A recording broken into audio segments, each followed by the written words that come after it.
एक 10-15 कापडी वृंदावनला चालले. कापडी कापडी वारकरी आणि कापडी याच्यातला फार मोठा फरक आहे. आळंदीला, पैठणला, देहूला, त्र्यंबकला गोरोबा काकांची, मुक्ताई साहेबांची आणि पंढरीला जातात हे वारकरी, आणि बाकीच्या तीर्थाला जातात ते कापडी.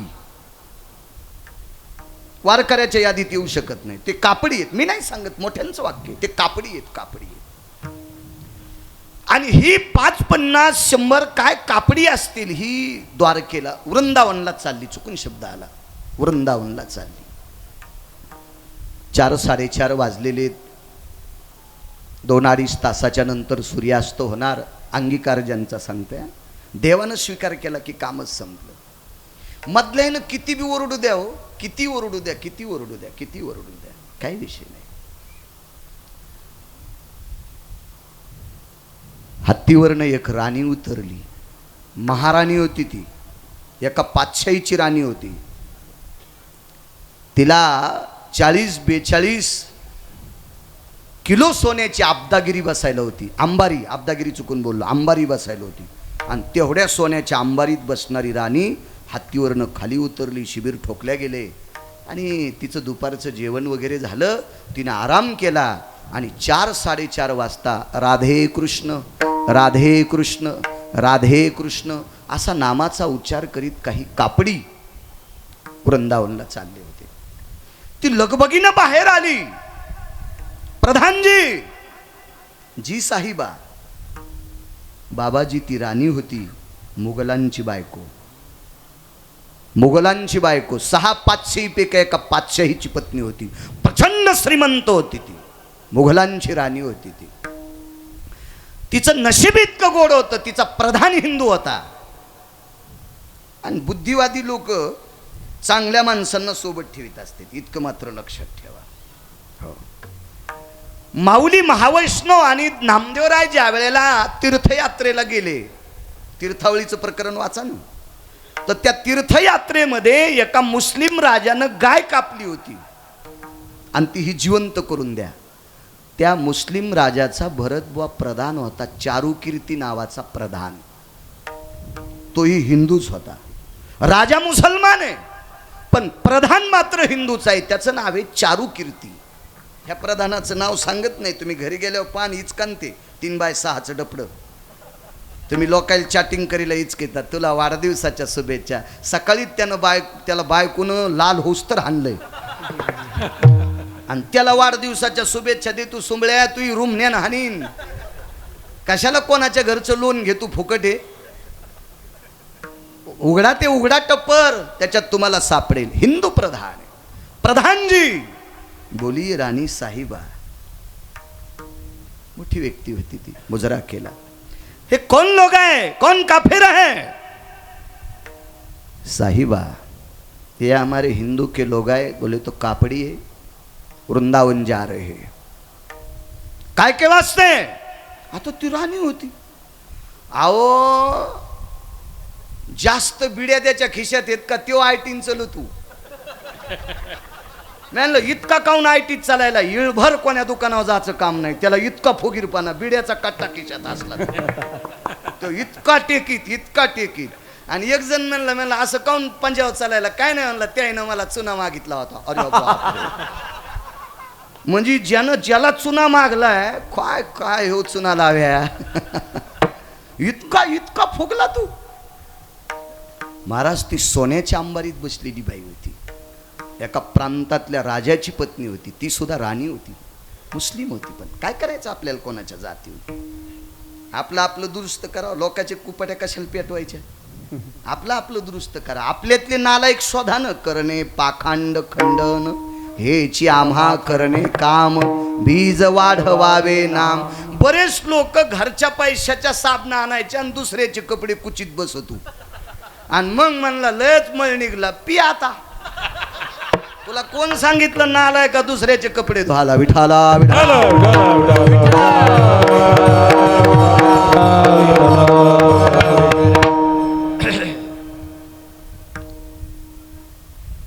कापड़ी जी। वृंदावन में क्या मिलता उन्हें? सुकून मिलता, आनंद भेटते। याच्याकरता पायात चपला न घालता ती वृंदावनच्या मालकाच्या दर्शना करता। कोण आहे वही का मालिक? छैल छबेला है। काय हिंदी भाषा होती त्या काळात? वो छैल छबेला है, वो कन्हैया है, वो द्वारकाधीश है, यशोदानंदन है, देवकी नंदन है। जी इतने नाम आए? नहीं बोले साहिबा, मैंने 5-4 बोले, ये तो सहस्र नाम है। भीष्माचार्यांनी 1000 नावाचं स्तोत्र केलं, त्याला विष्णू सहस्रनाम म्हणतात। हे त्याच्याच नावाचं आहे। 1000 नाम है। जी जी जी जी जी। कैसा दिखता है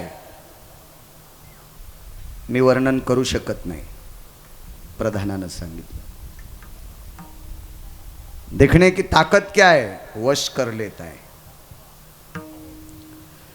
एक बार जाने के बाद, उस देखने के बाद, ये वाकडी हिंदी बोलतो, मला काय अशी नीट येत नाही, गरज बी नाही। घरच्याचा इटन शेजाऱ्याचा भांग नीट काय करायचं? फुकट कळण शेंडी वळवळते, काही गरज आहे का त्याच्यावर? आपल्याला ही येतीन भाषा आपल्याला चांगली, काय करायचं उगं फुकटपणा? तेव्हा एकदा पाहिल्याच्या नंतर आपलंसं करतोय, एकदा पाहिल्याच्या नंतर हृदयात घेतोय। पाहिली वेध लावी बैशे जीवी जडून, कानडावो विठ्ठलू कर्नाटक, तेने मजा लावे लावे रूप सावळे सकुमार, कानी कुंडल मकराकार। काय रूप आहे त्याचं? राजस सुकुमार, मदनाचा पुतळा, राजस सुकुमार, मदनाचा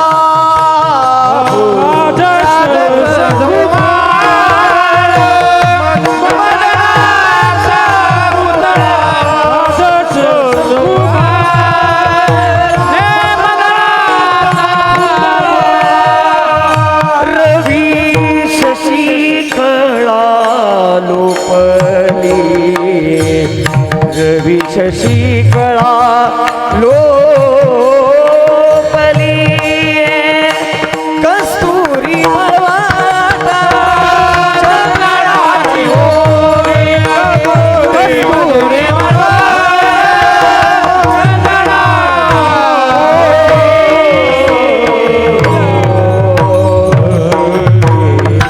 असा दिसतोय तो, असा दिसतोय। 1800 पूर्वीचा काळ आहे बाबा, जो 1800 पूर्वीचा काळ ऐसा है। चलो ताफा घुमाइए, फिरवा आपला ताफा। पण प्रधान फार हुशार होता, त्यांनीच सांगितलं, राणी साहिबा सुनिये, तुमच्या पायाची शपथ घेऊन सांगतो, तुम्ही त्याला पाहूच नका। हे हिंदू आहे आणि ती राणी मुसलमानाची आहे। हो, पाहू नका, तुमच्या पायाची शपथ घेतोय, तुम्ही बघू नका। क्यों नहीं देखने का? ये वश कर लेता है, बोले आकर्षित कर लेता है। एक बार देखने के बाद माणसाला दुसरं पाहावंच वाटत नाही, इतकी त्याच्या चेहऱ्यातली पावर आहे, ताकद आहे। मग तर म्हणली मुद्दाम पाहायचो। सोन्याच्या अंबारीत बसलेली राणी, घुमा दो ताफा। मोठ्यांच्या पुढं काय चलत असतं? घुमा दो फिरव। ताफा ज्या वेळेला तिथं गेला, त्यावेळेला वृंदावनातले सनातनी लोकांनी विचार केला, मुघलांची राणी आली। मोठ्यांना किंमत असते बरं। काय होतं माहितीये का? पैशावाल्याची लोक माघारी निंदा करतात, पण पुढे आल्यावर म्हणते दूध घेता का? मला ह्या सोंभाळेपणाचाच लय राग येतो। हो, माघारी उडीत आहेत। हा, त्याला काय ते पैशाचं कोंबडे, गधबी असू देन, पण पैशाचं आहे ना। हे माघारीच किती आहेत बाबाजी लोक. माग अर्थ नावाचा पुरुषार्थ आहे, काहीच होत नाही पैशाशिवाय. बाबा मंडप वरून पडला का, याला पैसेच मोजावं लागले उमापूरच्या मंडळीला, आणि त्यानं पैसे नसते घेतले, पण त्याला पप्याची माय आहे ना.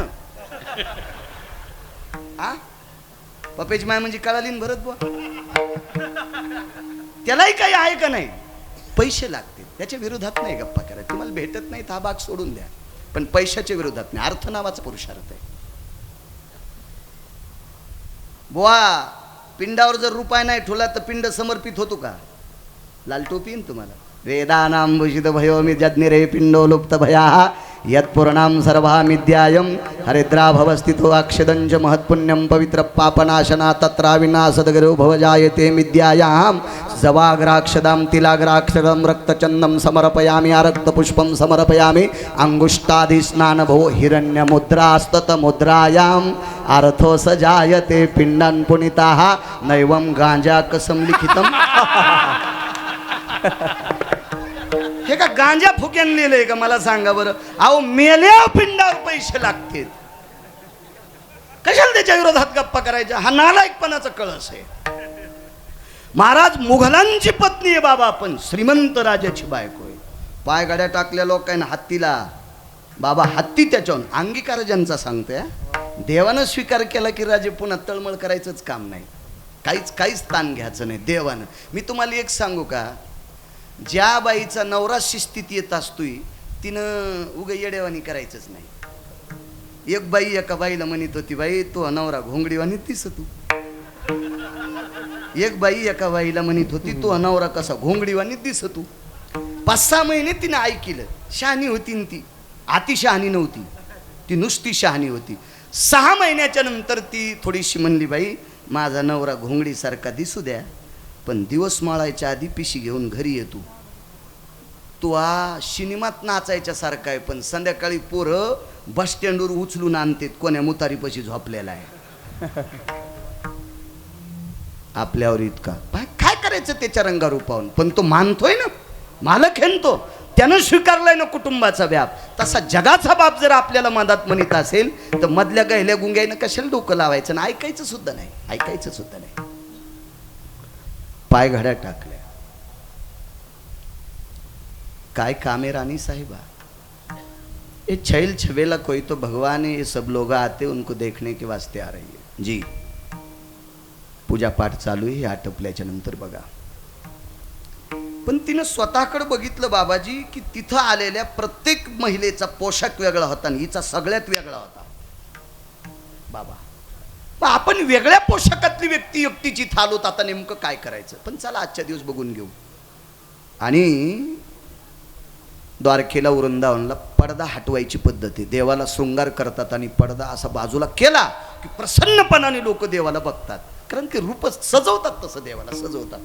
आपल्याकडे बऱ्याच प्रथा आहेत. गोड गोड नारळ खाली पोडायचं आणि नारळाचं पाणी मारुतीच्या मुंडक्यावर टाकायचं.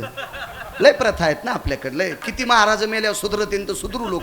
पहिली गोळी मला घाला, पेढा आणतेन खाली ठुतेन, अर्धा देवाच्या तोंडात घालतेन, हे घरी गेला की देवाच्या तोंडात मुंग्या. वा वा वा, तुकाराम महाराजाचा चुलताची सुंबळ्या तू तुझ्या हातानं घरचे कदरलीन, मारुती पेढा खाला रिकामा आहे तुझ्या हातानं. काय काय करतेन, या उरलेला पेढा पुन्हा मागून भिताडायला चिटकी, त्या देव मागून खातू का. महाराज ज्ञानोबराय तुकोबरायच्या राज्यातली लोक जर अशी येडपटवाणी वागत असतील तर काय काय घ्या लोकांना, काय द्या लोकांना. चला काय गुत्त घेतलं एकट्याच बाळ्यानं. पडदा हटवला. महाराज त्या देवाला बघण्यासाठी माणसं इतकी पागल झाली. भक्तांनी मुघलांची राणी तुडवली, अण्णा राणी तुडवली. बुवा तिला दुःख नाही झालं, तिच्या डोळ्यातून घळा घळा घळा घळा मुसलमानांची राणी, तिच्या डोळ्यातून पाणी आलं. या छैल छवेले भगवंताच्या भक्तांनी मला तुडून विजा नाही केल्या. माझ्यातला अहंकार बाजूला काढला, माझ्यातला अहंकार बाजूला काढला. एक मन माहिती आहे का तुम्हाला, हळू न बोला, भेताडाला कान असते, अशी मन होती आपल्या बाबा लहानपणी. हळू न बोला, भिंतीला कान असते. हे कान लगेच मुघल राजाकडे गेले आणि राजानं पत्र पाठवलं, राणी साहेबा आपण कुठात? वृंदावन मध्ये आहे. कशा करता गेल्या? मी आता याचीच झाले. वरिले सावळे परब्रह्म. तू ना इकडची ना तिकडची होशील. कोणाची बायको आहे ती? मुघल सरकार मुसलमानाची पत्नी. आणि तू जर तिकडे गेलीस तर ते स्वीकारायचे नाही आणि मी तुला स्वीकारणार नाही. काय खासीन? मैं तो जोगन बन के रहूंगी. काय वाणी आहे बाबा. जोगन म्हणजे भिकारी. कशी भिकारी? आपल्या संप्रदायात सुद्धा सांगितलं, होईन भिकारी पंढरीचा वार करी. ज्याच्या अंतकरणातले 6 बाजूला गेले, रिकामा हृदय, रिकामा पात्र आहे, त्या पात्रात जगाच्या मालकाला बसायला जागा आहे. अशी मी जोगन बनून राहीन. प्रधानाला विचारलं, प्रधानजी पोशाख की व्यवस्था करिये. 1 घंटा विचार करीत होतो प्रधान, आता हिला पोशाख कोणता आणावा. तर या पवित्र भारत देशात एक वारकरी व्यक्ती होऊन गेली. तिचं नाव आहे मीराबाई, जिच्या बापाकडे 12,000 एकर जमीन होती. 12,000 एकर जमीन. आणि तेवढ्या श्रीमंताची पोरगी पंढरपुरातल्या मालकाची, द्वारकाधीशाची वारकरी होती, भक्त होती. ती घागरा घालीत होती. हो, मीराबाईचा ओरिजिनल जर फोटो पाहिला तर पाठ आणि डोकं उघडं दिसलेला फोटोच नाही. आणि एखाद्यानं जर पदर पडलेला काढा असेल तर चित्रकार पेलेला होता असं समजायचं. विठाला विठाला. आणि तो घागरा घेतला तिनं. 2.5 महिन्याची साधना आहे. 1800 पूर्वीचा काळ आहे. चांगला इतिहास वाचीचा, देव तुमचं चांगलं करेल. हा संप्रदाय किती मोठा आहे. हा वारकरी सनातन संप्रदाय किती मोठा आहे. या संप्रदायाच्या देवता किती मोठ्या आहेत. याचं मला मूर्तिमंत प्रकरण सांगायचं. आणि दुसरी गोष्ट, अभंगाचं मूळ गाभ आहे. देवानं स्वीकार केला की काम संपते. 2 आपण किती मोठ्या संप्रदायातले हे सांगायचं तुम्हाला. आणि देवानं स्वीकार केल्याच्या नंतर मग पुन्हा कोणाची गरज नाही हेही सांगायचंय. 2-2.5 महिने तिचा काळ गेला. पण तिनं लक्षात घेतलं, याच्या पुढे बसल्याच्या नंतर मनाला आनंद वाटतो, पण याच्या बाजूला गेल्याच्या नंतर मात्र मग दुःख प्राप्त होते. आता याला सोडायचंच नाही. ती मुघलांची राणी असल्यामुळं तिथल्या सगळ्या सनातनी लोकांना विनंती केली, माझी एकच इच्छा आहे, याच्यातला सुटेपर्यंत पडदा बंद करू नका. देवाचा पडदा जेवायच्या वेळेला बंद करणं वगैरे वगैरे असा नियम होता. पण तिनं सांगितलं, याच्यातला बाजूला जाऊस तर म्हणजे आत्मा, तोपर्यंत पडदा बाजूला करू नका. आणि बाबाजी पाहात पाहात पाहात पाहात पाहात तिने आपला प्राण सोडला. आज तिची समाधी आहे वृंदावनला. एक सोपा मुद्दा सांगू का? तुम्हाला राग येऊ देऊ नका म्हणून माझ्यावर घेतो. मी मेल्याच्या नंतर आमचं पोट्ट माई समाधी करीन. हे पोरग माई समाधी मी त्याला सांगणारी करू नकोस, पण करीन. ते जमीन भरपूर आहे, एखाद्या ढेल्यात करीन एखाद्या ढेल्याचं समाधी. पण कालांतरानं 5व्या-6व्या पिढीला जर ते समाधीवालं ढेलं आमच्या खापरपंतून जर दुसऱ्याला इकलं तर ते मै समाधी ठेवीन का? जेसीबीनं खांदून दगड वाड्यात. माझ्यावर घेतल्यावर लय तुमची खसखस पिकली. तुमचे पोरं लय डोसक्यावर समाध्या करणार आहेत का तुमचे? दुसऱ्याची वळही पेटल्यावर लय बिड्या पिडून घेता. वा रे वा. फक्त मी माझ्यावर घेतलंय, तुमचं सांगायलो इतकं ध्यानात ठेवा. मला एक म्हणायचं, आपले उत्सव काही मर्यादित काळापर्यंत आहेत, पण चंद्र सूर्य आहे तोपर्यंत. वृंदावनला दुसरे लोक जातील का? नाही जाणार, गंध लावणारेच.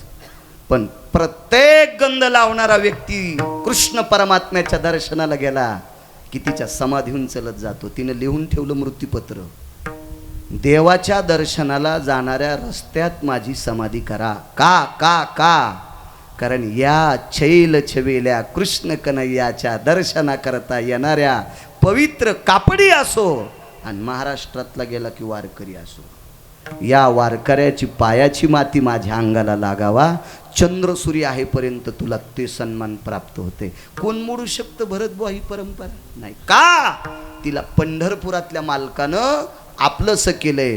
मुघलांची पत्नी आहे, यवनांची राणी आहे, पण देवानं स्वीकार केल्याच्या नंतर जगातली कुठलीही शक्ती तिला बाजूला करत नाही. याचं एकमेव कारण आहे त्या विश्वाच्या मालकानं आपलंसं केलंय, म्हणून मालक म्हणतात अंगीकार ज्याचा केला नारायणे, अंगीकार ज्याचा केला नारायणे, अंगीकार ज्याचा केला नारायणे, अंगीकार ज्याचा केला नारायणे, अंगीकार ज्याचा केला नारायणे, अंगीकार ज्याचा केला नारायणे, अंगीकार ज्याचा केला नारायणे, अंगीकार ज्याचा केला नारायणे.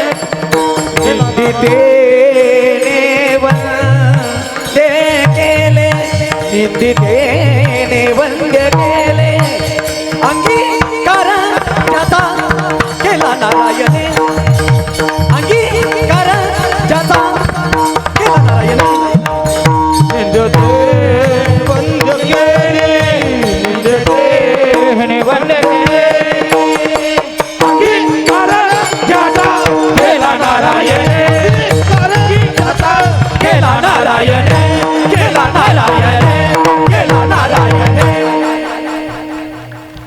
देवानं स्वीकार केला की काम संपलं. माणसाचा विचार नाही करायचा. आपल्याला ज्याची गरज आहे का त्याचा विचार करी जा. एका लग्नाला 3 लाख लोक आले, एका लग्नाला 3 लाख लोक आले. मी पण त्या लग्नात होतो. आनंद वाटला. काय नवरदेवाची पावर असेल, काय नवरीची पावर असेल, काय दोघांच्या मायबापाची पावर असेल. 3 लाख लोक आलेत लग्नाला. काय स्वयंपाक, काय थाट, काय वैभव. चला. आणि मग हलकी पण नव्हती माझ्या लग्नाला. वय 3 महिने कमी असल्यामुळं देवबापा बी म्हणले मी नाही लग्न लाईत. तेव्हा कायदा निघला होता. मग पावणे 11ला लावलं, मुहूर्त पाहिले. मला पाहता येत होतं पंचांग. म्हणलं आता इतक्या टायमात जगतकडे लय जमत आहे, घ्या बरं अक्षिदा टाकून म्हणा कोणी बी 2-4 मंगल असतं. देवबापा म्हणले आता कोणाची गाडी येत नाही, मीच म्हणतो लग्न लाव. चल. ते लग्न पाहिल्यावर मी आश्चर्यचकित झालो. दुसऱ्याचं मोठेपण पाहिल्यावर जे जळत येत का, दुसऱ्याचं मोठेपण आणि दुसऱ्याचं वैभव पाहिल्यावर जे जळतेत का, ते अतृप्त आत्मे असते. अतृप्त आत्मे असते. महाराज कोणाच्या मोठेपणाला नाही जळालं पाहिजे. 3 लाख लोक लग्नाला. आता मोठमोठाले लोक होते, त्याच्या नवरदेव नवरी संग फोटो काढू लागले. आणि आपल्याला कोणी विचारत पण मला नवरदेवाला बोलायचं होतं. नवरी इतकी प्रसन्न दिसू लागली, गुलाबाच्या पाकळ्यावानीच. हो, गुलाबाच्या पाकळ्यावानीच. आणि लग्नात दिसत असती तशीच. हे आम्हाला चटके माहिती आहेत ना बाबा. तुम्हाला काय मागणं पुढं काही विषय नाही, तुमची वेगळी गोष्ट आहे. हे आम्ही याच्यातून भाजून निघलो. माणूस केवढा बी असू द्या, पण त्याच्या गालाला वरखांडे दिसले त्या बा कोणते बी नाही म्हणालो आम्ही. हो, मागण्या, शंका, कुशंका, आशंका, इच्छा, ह्या सगळ्या गोष्टीचे वरखंडे दिसले की समजायचं हे तदेव लग्नं सुदिनं तदेव ताराबलम चंद्रबलम तदेव. ह्या डोहातून आलाय. महान इति डोह इति नाम मांडव. ह्या डोहातून पोहून आलेला आहे समजायचं. गुलाबाच्या पाकळीसारखी नवरी सुंदर, नवरदेव बी सुंदर, पण असं कसकानी पाखरानं नखानं वरबळदेवानी त्याचा चेहरा दिसला. तर मी गेलो, या महाराज फोटो घ्या. म्हणलं मला नाही घ्यायचा फोटो. मी ह्या बाहुल्यावर एकदा उभा राहिलो तेव्हापासून मी चौकून फोटो निघलेत, मला आता नाही घ्यायचा. तू हीच किती का आता बघ एकदा तो कसं होतंय तर ते पाय, लक्षात येईल तुला. चांगली गोष्ट आहे. हो, कारण ते खेळच लय अवघड आहे. हो, हे हिशोबात जपायचा. कारण हे जे पुढचं दैवत हे का, ह्या दैवताला हिशोबानं हाताळी जा. तुम्हाला एक सोपा मुद्दा सांगू का, अडचणीत हात घालीत नाही इचू निघत असते. बाबा जाऊ द्या, बाबाला कशाला विचारायचं. पण तुम्हाला सगळ्याला सांगतो, गिरगावकराची शपथ आहे, साडीला हुका असतेत का नाही, काटे असतेत का, ताराचे खिळे असतेत का नाही, तरी टमाट्याच्या भोवताल जर लावल्या तर डुक्कर पण तोंड लाईत.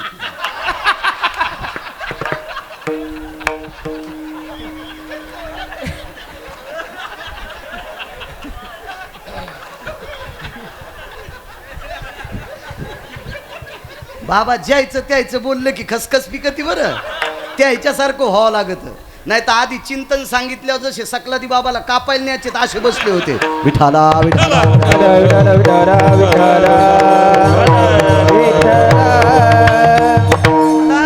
तुम्ही याचा अर्थ वेगळा घेता असताल राजू. भारतीय नारीच्या वस्त्रातली ती पावर आहे.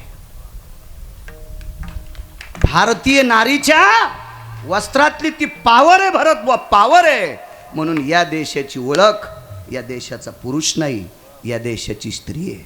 बाबा शुद्धांत करणाने कमरेला वेल्डिंग जरी झाली, नाही जरी कंबर वाका वाटली, तरी पण कमरेला आदेश देऊन गिरगावकर सांगतो या पायासाठी वाक. या मानेला आदेश देतोय गिरगावकराचं एक मन, वाक मन पवित्र साधूच्या पायावर वाक. तरी बाबा या देशात ओळख तुमची नाही, तुमच्यासारख्या पवित्र साधूला जिनं 9 महिने पोटात ठेवलं त्या माईची ओळख आहे, त्या माईची ओळख आहे. म्हणून माझ्या माईंनो तुमच्या वस्त्रात इतकी पावर आहे. फक्त आता ज्याच्या गावाला गंगा त्याच्या गुडघ्याला सांगा. तुमच्या वस्त्रात इतकी पावर आहे की ती पावर जगात कशात नाही, एवढी मोठी पावर आहे. चला काय सांगू लागलो, गुंगले माणसं.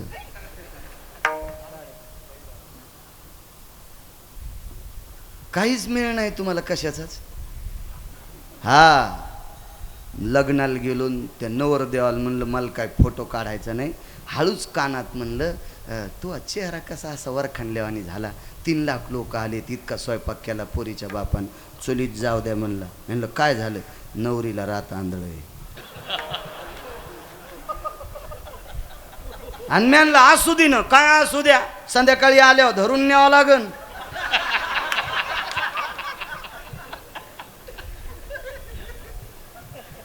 तुम्हाला एक सांगू का, प्रपंचातलं जे साध्य आहे तुम्हाला जितकं पोषक आवडतं का, जितके प्रपंचातले साधनं पोषक आवडतात का, तितकं पोषक साधन साध्य काय असेल तर जगाचा बाप आहे. ते मात्र आवडला पाहिजे तुम्हाला. संसारातले कशा चांगल्या गोष्टी आवडतात तितका देव आवडावा, तितका देव आवडावा. चला अवडंबरीचं नृत्य करणारी बाई, अवडंबरीचं नृत्य. आपल्या संप्रदायात बाईचं नृत्य मान्य नाही. नाही नाही नाही, पैशावाल्याच्या बायका वरातीत नाचायल्यात हा भाग सोडून द्या, कारण त्यांच्याकडे पैसेच पापाचे, त्याच्याकरता त्यांच्या बायका नाचतात. नाचू द्या, नाचू द्या, नाचू द्या. ह्या कीर्तनात बसण्याच्या लायकीच्या नाहीत. वाटोळी विठाला. माझ्या माईंनो माफ करा, या देशातली महाराष्ट्राच्या मातीतली स्त्री पदन्यास करणं चूक सांगितलं. भागवतात सुद्धा नाचायचं नाही, रामायणात सुद्धा नाचायचं नाही, शिवपुराणात सुद्धा नाचायचं नाही. कारण या देशातल्या स्त्रीचा पदन्यास म्हणजे नाचणं, सत्पुरुषानं पाहणं याच्यासाठी घातक असतं. बाबा एक खाली येऊन सांगतो, तुमच्या पुढे बोलू नये, पण मी वाचून बोलणारा व्यक्ती आहे. या देशातली कळवातीन स्टेजवर नृत्य करत असताना तिचा पदर पडतो का हे मला माहीत नाही, पण स्टेजवर सुरुवातीला आल्याच्या नंतर ती पदर पडू देत नव्हती. अण्णा ती पदर घेऊन यायची. मी काय पाहायला नाही बरं तमाशा, मी वाचवायचा छंद आहे मला, मी वाचतोय वाचतोय वाचतोय. ती पदर पडू देत नव्हती भरत बुवा. तर तिला एका अधिकारी व्यक्तीनं प्रश्न केला, तू नृत्य करत असताना खूप नाचते, तुझा पदरही इकडं तिकडं जातो, पण आल्या आल्या स्टेजवर तुझा पदर का पडत नाही विठ्ठल, असं तिला विचारलं. तर तिच्या डोळ्यातून पाणी आलं आणि तिने एकच सांगितलं, आदा कदा तमाशा न पाहणारा एखादा सात्विक एखाद्या नालायकाच्या सोबत जर अचानक तमाशात आला तर त्या पवित्र व्यक्तीचा अपमान नकोय म्हणून त्याला मुजरा करण्यासाठी, आणि त्या पवित्र व्यक्तीला मुजरा करण्यासाठी मी सुरुवातीला पदर घेऊन येते. या भारत देशातल्या कळवातनीची ही परंपरा आहे, या भारत देशातल्या नृत्य करणाऱ्या बाईची ही परंपरा आहे. तर भागवत ऐकणारी किती गोड असावा याचा विचार करा. विठाला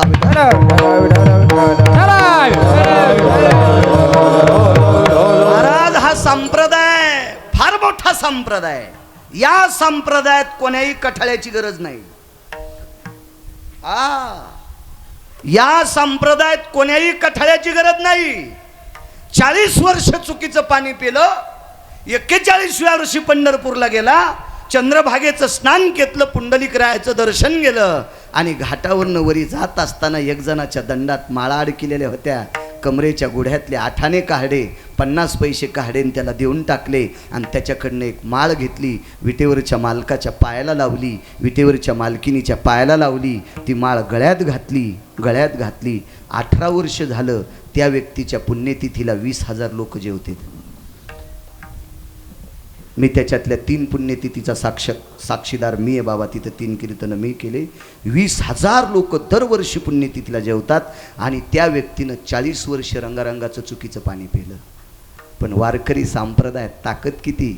एकदा चंद्रभागेचं स्नान केलं अशा लोकांचं ऐकून आणि गळ्यामध्ये आठाण्याची तुळशीची माळ घातली, तर आज गेल्याच्या नंतर 20,000 लोकांचं अन्नदान त्या व्यक्तीच्या पुण्यतिथीला होते. असा पवित्र संप्रदाय फक्त वारकरी संप्रदाय.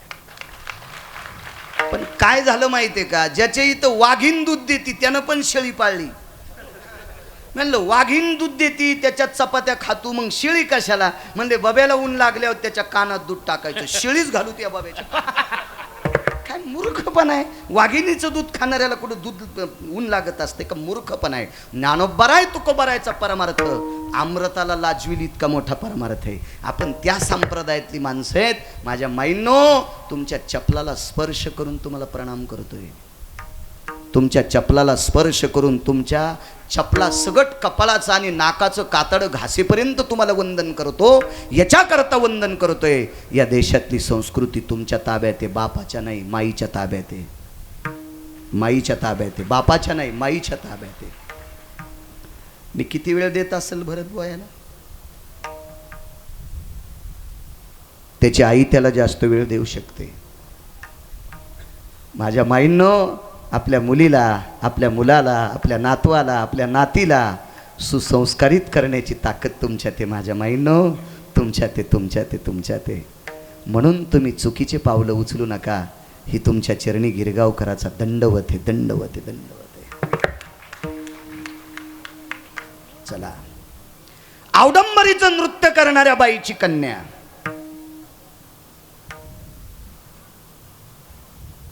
एका जंगलात राहिली. तिला आकर्षित करण्यासाठी, आपलंसं करण्यासाठी प्रांतीय राजे बेजार होते, धनाडे राजे बेजार होते. पोटामध्ये वासनेचा डोंब पेटलेली लोक स्फूर्त होते. म्हणून ती कंटाळून एका जंगलात राहिली.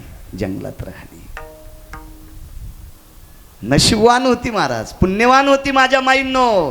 औडंबरीचं नृत्य करणारी कळवातनीची पोरगी माझ्या माईंनो, कळवातनीची पोरगी, कळवातनीची, जिला बापाचं नाव सांगता येत नाही, त्या कळवातनीची पोरगी. आचरण इतकं गोड होताना, इतकं गोड आचरण, शुद्ध आचरणाचा परमार्थ. जंगलात एकटीच राहिली आणि आचरण गोड असलं की साधूची भेट होत असते, महात्म्याची भेट होत असते.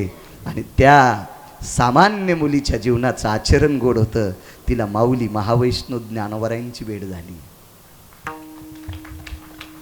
तिचं नाव आहे कान्होपात्रा. धन्य कान. एक लक्षात ठेवा, मी बोलत असताना अभंगाची अर्थदृष्टी ठेवून चाल लावा. प्रमाण सोडण्याच्या नंतर अर्थदृष्टी ठेवून चाल लावायची. विठाला विठाला विठाला.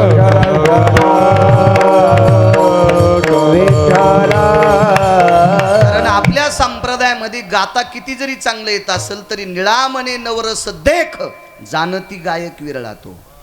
अष्टसात्विक भाव असावा. म्हणून मी प्रमाण सगळ्यांना सोडणार. सगळ्यांनी ती अर्थदृष्टी ठेवून चाल लावा. मला तर गाताच येत नाही. आज गंधर्व येत गाला. विठाला विठाला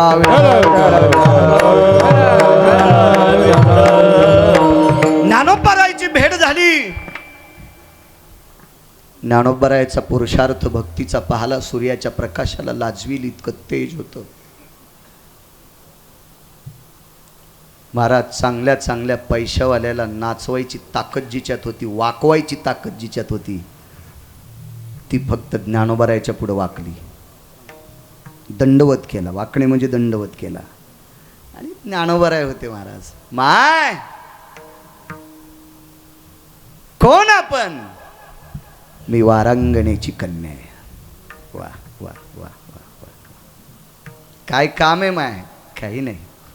कल्याण होईल असा मार्ग सांगा. जाय पंढरपूरला. आणि बाबाजी ज्ञानोबरायचं ऐकून कान्होपात्रा आईसाहेब पंढरपूरला आल्या आणि मालकाचे पाय धरले. किती वेळ धरले नाना? शेवटच्या श्वासापर्यंत धरले. शेवटच्या श्वासापर्यंत. एकच नवस, आठवीन पाय हा माझा नवस, दुसरं काहीच नको. डोळ्याने एकदा त्याला पाहिलं, अंतःकरणात रूप घेतलं आणि त्याच्या पायावर डोकं ठेवलं. कायमची संपली. मग आपली लोक होती तिथं. आपल्या लोकांनी सरक म्हणल्याबरोबर तिला कुठं ऐकू येत होतं? ऐकणारं गेलं विठ्ठल बुवा, आत्माच गेला. ते प्रेत आहे. उचलली आणि खांबाला टेकन दिलं. तिला गरुड पारावर बसायला भेटलं. मेल्या गरुड पाराव. गरुड पाराव. गरुड म्हणजे कोण? विश्वाच्या बापाचा पिये. या ढवळ्या कपड्यावाल्यांची पिये असतात ना, त्यांना भेटले शिवमंत्री भेटत नाही. तर हे सगळे मंत्री, सगळे महाराज, सगळे श्रीमंत बटन दाबून कोण्या दिवशी मारायचे? सगळ्याचा बॉस पंढरपुरातला बाप आणि त्याचा मंत्री गरुड महाराज. त्यांचे पिये. गरुडाच्या पुढं कान धरल्याशिवाय, कान धरून या नाचेन गरुड पारी, त्याची अनुमती असल्याशिवाय जगाचा बाप विचारित नाही. आणि त्या पाराला टेकन देऊन बसिले. मेलेली हो, मेलेली. तर्क वितर्क नाना प्रकारचे काढले. कोणाची पोरगी असेल? निकशांती कळाली, कळवातनीची पोरगी. बाप रे म्हणले, कळवातनीची पोरगी देवाच्या पायावर मेली. देवच बाटला. मग गोमूत्रानं धुवा, दुधानं धुवा, मदानं धुवा. आज अजित परमात्मा आहे, ते कुठं बाटत असतो का? त्याचं दर्शन घेतल्यावर बाटके नीट होते. त्याचं दर्शन घेतल्यावर बाटके नीट होते. उचनीच काही नेने भगवंत, बाटके बाटके होका उत्तम चांडाळम, त्याचे पायी माझे कपाळ. बाटके नीट होते. बाटके तो कुठं बाटत असतो का? अनंत शास्त्री नावाचे पुजारी होऊन गेले. प्रभावशाली होते. त्या अनंत शास्त्रींनी सांगितलं, विटेवरचा अनंत जोपर्यंत या अनंताला आदेश देत नाही तोपर्यंत हिचा अंत्यविधी होत नाही. अनंता तुझा मी सांगत असो अनंत, पाहे पाकानो पात्रा पवित्र. ही पवित्र आहे आणि हिची माझ्या उजव्या हाताला अंत्यविधी करा. पैशाची मालकीन डाव्या हाताला, वामांगी रखुमाई लक्ष्मी आई साहेब डाव्या हाताला, भरत बुवा कळवातनीची पोरगी उजव्या हाताला. उजव्या हाताला, उजव्या हाताला. अब्ज शब्द खोटा आहे बाबा, खर्व शब्द खोटा आहे, निखर्व शब्द खोटा आहे, शंख शब्द खोटा आहे. शंख म्हणजे एकावर 19 शून्य, एकावर 19 शून्य दिले म्हणजे शंख. असू द्या शिक्षण मग कमी, काय करायचं तुम्हाला त्याच्यावर. पण एकावर 19 शून्य दिले की शंख. मग पर्व किती, खर्व किती, निखर्व किती, पद्म किती, आरबूज किती. आतापर्यंत कान्होपात्रेचा अंत्यविधी बाबाजी जिथे झाला त्याच्यातून एक तरटीचा वृक्ष निघला. त्या वृक्षाला किती वार करायचा हात लागला असेल? किती वार करायला? पहिला पुरुषार्थ निळोबारायच्या जीवनातला. वळकटी टाकलीन मंदिरात झोपले. रात्री भजन आटपल्याच्या नंतर 2 वाजता रामकृष्ण हरीचा ध्वनी येत होता, पण आवाज बाईचा येत होता. बाईचा. तर निळोबारायने विचार केला, भजन करणारी बाई कोण असेल ती बाई? भजन करणारी बाई कोण? बाई असेल ती कोण? उठून पाहतात तर सगळं किडी खूप शांत वातावरण आहे. पुन्हा झोपले भरतबुवा. पुन्हा आवाज आला, राम कृष्ण हरी, राम कृष्ण हरी. दुसऱ्यांदा उठले. निळोबाराय, निळोबाराय, निळोबाराय. देवाचे लाडके संत. एक नियम सांगू का? निष्ठावंत वारकरी निळोबारायच्या नंतर कोणाचाही अभंग कीर्तनात घेत नाहीत. निळोबारायच्या नंतर एखाद्यानं ट्रक न लिहिले असते पण ते पप्याच्या माईल सांग, ते कीर्तनात घ्यायच्या लायकीचे नाही. निष्ठावंत. मग आता काही लोकांची निष्ठा संपली, पैशाचा जोर आलाय, ते एखाद्यावर गाण्यावर कीर्तन करायला लावतील. एक जण म्हणला, महाराज झकास कीर्तन करा. म्हणलं तुझ्या बायकोची साडी नेसून नाचतो. काय झकास करतो सुंबळ्यान, काय बोलतो, तुला पैशाचा जोर आलाय ना, तिकडे उतू जाऊ दे तू हे पैसे. विठाला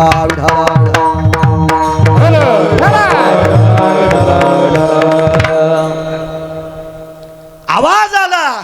माझ्या माईंनो ऐकतात वाक्य.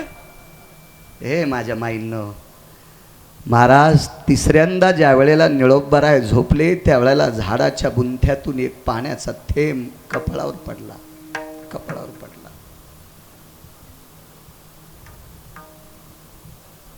हात लावला. श्रद्धेचे अश्रू होते. पाहिलं वर हे तर झाडातून टप टप टप टप टप पाणी पडत होतं. वंदन केलं. कोण? मी कान्होपात्र आहे. कान्होपात्र आहे. निळोबारायांनी कपाळ घासलं. माझी माय, पुराणात इतिहासात ऐकील तर कळवातनीची पोरगी तूच आहेस? हो, अवडंबरीचं नृत्य करणाऱ्या बाईची मुलगी मीच आहेस. खांद्यावर उपरणं होतं तळेकर आणणार. उपरणं ओढलं, त्याची घडी केली. कान्होपात्रेचा तरटीचा वृक्ष होता, त्याला त्या उपरण्याने पुसलं. माझी माय, काय पुरुषार्थ आहे ग तुझा. तू कळवातनीची मुलगी म्हणून जन्माला आलीस. विश्वाच्या बापानं लक्ष्मी डाव्या हाताला ठेवली, तुला उजव्या हाताला, तुला उजव्या हाताला. संप्रदाय दंडक झाला भरत बुवा. जो कोणी पंढरपूरला येईन त्यानं पहिलं दर्शन कान्होपात्रेचं घ्यायचं, आणि मग जगाच्या मालकाचं, मग जगाच्या मालकिनीचं, मग जगाच्या मालकिनीचं. जाऊ द्या, आपल्या बायकाईनं किती भजन केल्यावर गाथ्यात नाव येईल. बुवा आपण किती भजन केल्यावर माणसानं, त्यांच्यावर कशाला दगड टाकायचे, आपण किती भजन केल्यावर आपल्या गाथ्यात नाव येईल. कान्होपात्रा खोदू पिंजारी तो दादून भजनी आभेदू हारीचे पाय. रोज सकाळच्या प्रसंगात कान्होपात्रेचं चिंतन केलं जाते. एक जण म्हणला कळवातनीची पोरगी आहे, मी अभंग म्हणणारच नाही. पंढरपुरातला मालक म्हणला झोपीत दगड टाकीन मुंडक्यात सुंबळ्या, तिला मी इथं घेतलंय. महाराज, कळवातनीची जरी कन्या असेल तर जगाच्या मालकानं इथं घेतल्यामुळे वारकरी संप्रदायातला प्रत्येक दिग्गज व्यक्ती तिच्या नावाशिवाय काकडा पूर्ण होत नाही. याचं कारण काय? त्यानं अंगीकार केला गुरुजी. अंगीकार त्याचा अंगीकार ज्याचा केला नारायणे.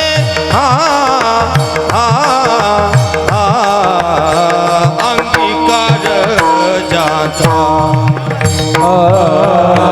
अंगीकार ज्याचा अंगीकार केला नारायण. अंगीकार वंद्यते तेने वंद्या केली. निंद्यते तेने वंद्या केली. निंद्यते तेने वंद्य केली. निंद्यते तेने वंद्य केली. अंगीकार त्याचा अंगीकार त्याचा केला नारायणे.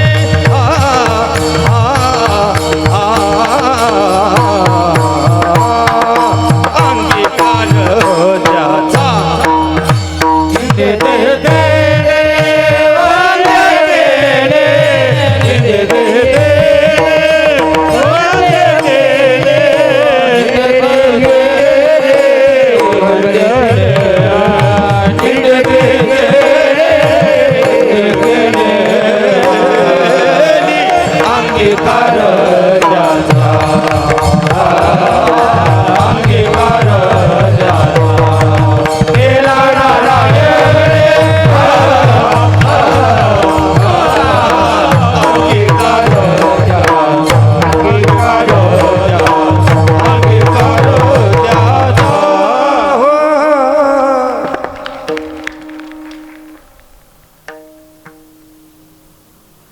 एका गावात दुष्काळ पडला बाबा, दुष्काळ. आणि मग 3.5 वर्ष पावसाचा थेंब नाही. आणि शिवार वलांडलं की पाऊस पडला. जरासा पाऊस आला ना थोडासा, यज्ञात भवंती पर्जन्य, हा बरोबर आहे ना, ते शुभतेचं प्रतीक आहे. पण नुकसानकारक पाऊस नाही आला, ही श्री गुरु नगद नारायण बाबांची कृपा आहे.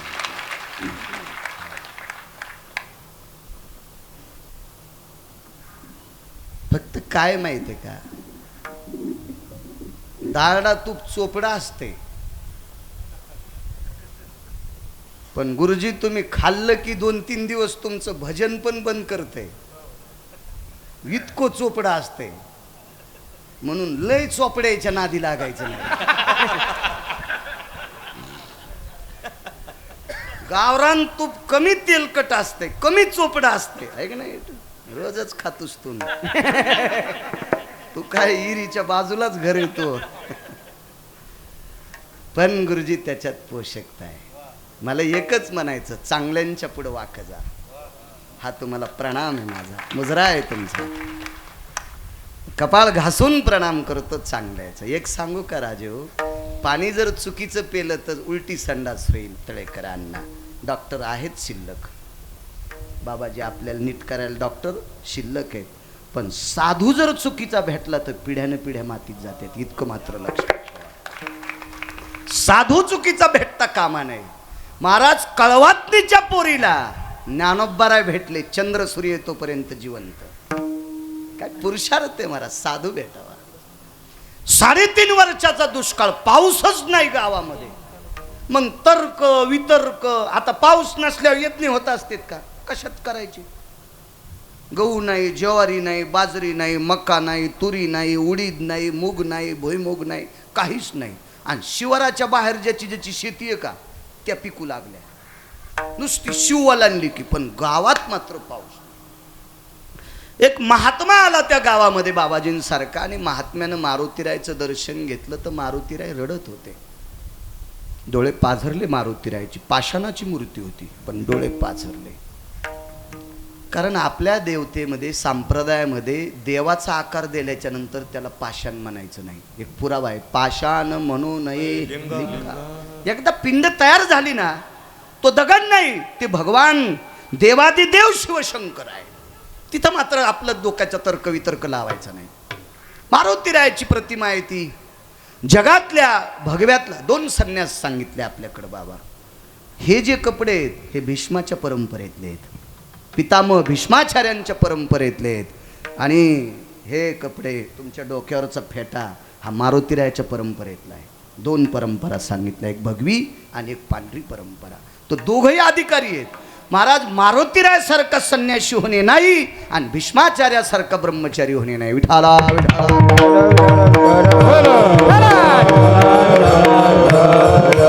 आणि त्या भीष्माचार्यांची परंपरा तुम्ही जिवंत ठेवली, आणि ती जिवंत परंपरा पाहण्यासाठी देवानं आम्हाला डोळे दिलेत. आम्ही नशिबवान.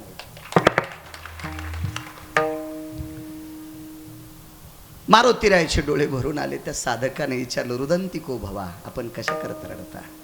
मारुतीरायानं सांगितलं, 3.5 वर्षाचा दुष्काळ पडलाय, कारण या गावातल्या एका वारकऱ्याचा अपमान केलाय. आणि त्या वारकऱ्याचा सन्मान होत नाही तोपर्यंत वरून प्रसन्न होत नाही, वरून प्रसन्न होत नाही तोपर्यंत पाऊसच पडत नाही. कोण वारकरी आहे? अमक्या अमक्या डोंगराच्या पलीकडे त्याची एक लहानशी कुटी आहे, झोपडी आहे, आणि त्या झोपडीत ते वारकरी राहतो. तो वारकरी होता टोल नाक्यावर टाळ्या वाजणारा तृतीयपंथी. टोल नाक्यावर टाळ्या वाजणारा तृतीयपंथी होता. मग त्या महात्म्यानं मारुतीरायाचा संवाद गावातल्या लोकांना सांगितलं, तर गावातले लोक त्या महात्म्याला म्हणले, तुमच्या गोळ्या संपल्यात, त्याला आम्हीच हाकलून दिलंय, आम्हीच हाकलून दिलंय त्याला, तो तृतीयपंथी आहे, आम्ही त्याला हाकलून दिलंय. त्या महात्म्यानं सांगितलं, जोपर्यंत सन्मानपूर्वक त्या तृतीयपंथ्याला गावात, ते तसं नाही म्हणले, त्या वारकऱ्याला जोपर्यंत गावात आणत नाहीत तोपर्यंत तुमच्या गावात पाऊसच पडत नाही. अंगीकार सांगतोय. तुम्हाला काय आवडन न आवडन तुमचा प्रश्न झाला तो. देवाला जे आवडतं ते गुरुजी पोषक आहे ना. देवाला आवडावं ना. तुम्हाला आम्हाला आवडून काय फायदा आहे? काही आवडत आहे. शेपुड्याला कोणता पाला आवडतो? काही कळत नसतं ना त्याला. काही खात्यात त्या, काही तुळस हान. शेळीला कळत असतं होय? हा, शेळीला कळतच नाही ना. 2 पायाच्या शेळीला पण कळत नाही शेळी कुठं बांधा. तुळशी पशीच खोटी ठोकली. मग आता शेळी आहे ती, काही खाती. तसं तुम्हाला काही आवडल, तुमच्या मनावर नाही. पंढरपुरातल्या मालकाला जे आवडतं त्याचा स्वीकार आहे. ती माणसं मोठी असतात. नाईलाजानं कंटाळून कंटाळून त्या व्यक्तीला सन्मानपूर्वक गावात आणलं. भरत बुवा आदर केल्याबरोबर त्याच दिवशी उन्हाळ्यात पाऊस पडला. वारकऱ्याची ताकद किती मोठी आहे. चैत्र महिन्याच्या शुद्ध तृतीयाला, मी गेल्या वर्षीच्या सप्त्यात हे प्रकरण सांगितलं होतं. चैत्र महिन्याच्या शुद्ध तृतीयाला पाऊस पाडला. तो गंधमादन नावाच्या वानरानं पाडला होता. चौकून पाणी आहे, पण पाणी खारं आहे आणि खारं पाणी पिता येत नाही. म्हणून विभीषणानं पूजा केली गंधमादनाच्या समाधीची. आणि चैत्र महिन्यातल्या शुद्ध तृतीयाच्या दिवशी अचानक ढग आले समाधीतून. आणि इकडं हा पुरुषार्थ या तृतीय पंथ्याचा. मारुतीरायचं दर्शन घेतलं. सांगितलं, मारुतीराय, गाव माझं नीट झालंय. माझ्या गावातली लेकरं बाळं उपाशी मरू नये, आमच्यावर कृपा करा. तर मारुतीरायचं अंतकरण गदगदलं. आणि त्या तृतीय पंथ्याला मारुतीराय बोलत होते, राजा आज पाऊस तुझ्याच कृपेनं पडन, एकदा तूच हाका मार. हालेव आभाळ, हालेव आभाळ. आणि बाबाजी त्या तृतीय पंथ्यानं आकाशाकडे मुद्रा केली आणि हातानं सांगितलं, आकाशा, हे मेघराजा, हे वरुणा, अरे लेकर बाळ उपाशी मरतेत रे. अरे माणसाची जरी दया नाही आली तर जनावरांची पशुपक्ष्याची दया येऊ दे रे. या शिवाराच्या आतले पक्षी झाडं सोडून गेलेत रे. झाडं शुष्क वाळून गेलेत रे, शुष्क झालेत रे. पाड रे वरुणा. चैत्र महिन्यातल्या अष्टमीला पाऊस पडला. इतका पाऊस पडला, इतका पाऊस पडला की बघायचं काम नाही. महाराज त्या दिवसपासून त्या तृतीय पंथ्याचं नाव गाथ्यात घातलं. कान्हो पात्रा खोदू आणि पिंजारी तो दादू. हा तृतीय पंथी आहे. बाबा आपण किती राग केल्यावर गाथा पळून जाईल. आपण किती येड्यावानी केले होते अभंग बाबाजी त्याच्यातला निघून जाईल. नाही नाही नाही नाही नाही नाही.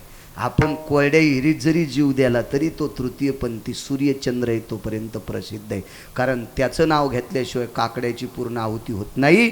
तुम्हाला जरी आवडत नसेल पण जगाच्या मालकाला आवडेल असं वागलाय त्यानं टाळ्या नाही वाजिल्या. त्यानं टाळी वाजिली. त्या तृतीयपंथ्यानं काय केली? टाळी वाजिली. टाळी वाजवावी वाटती चालावी. टाळ्या नाही वाजिल्या. टाळ्या आश्वासनाच्या असतात. आश्वासनाच्या.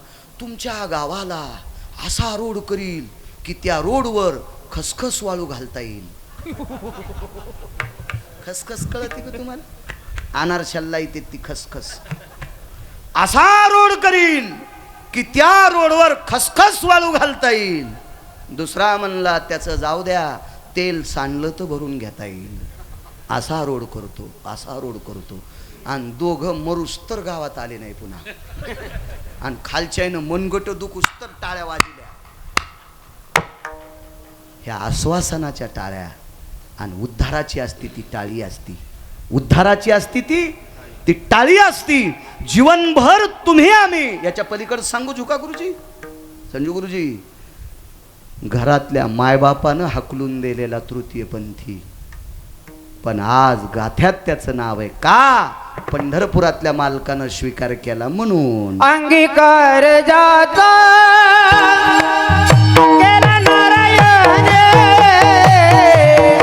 अंगीकार जाता केला नारायण. अंगीकार जाता केला नारायण. अंगीकार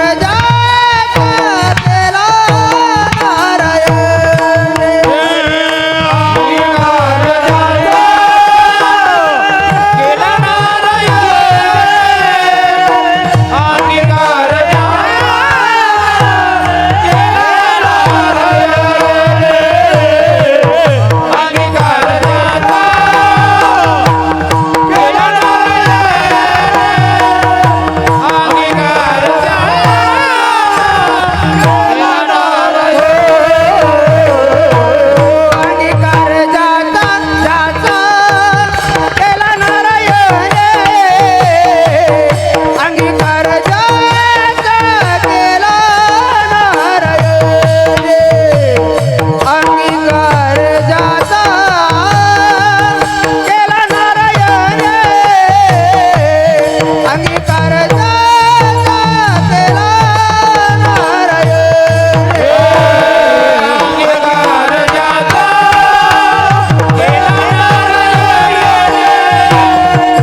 जिल्ह्यापेक्षा तालुका मोठा.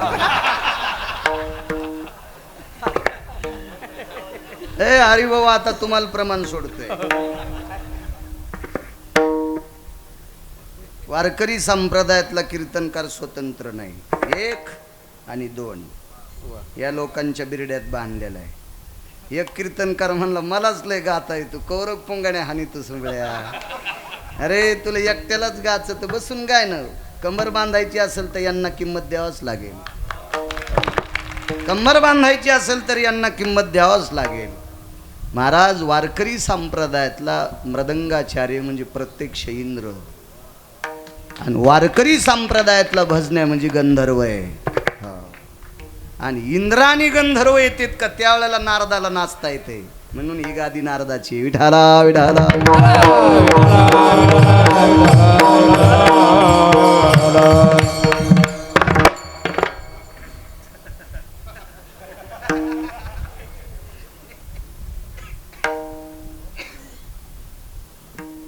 नाही सांगत, जाऊ दे आता.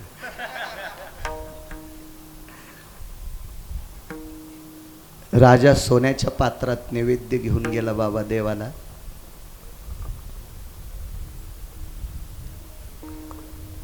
पण राजानं नैवेद्य ठेवल्याच्या नंतर त्याच्यावरलं पात्र काढलं, झाकण काढलं, त्याच्यावर तुळशीची मंजूळ ठेवली आणि मंत्र म्हणायला आम्ही लोक होतो.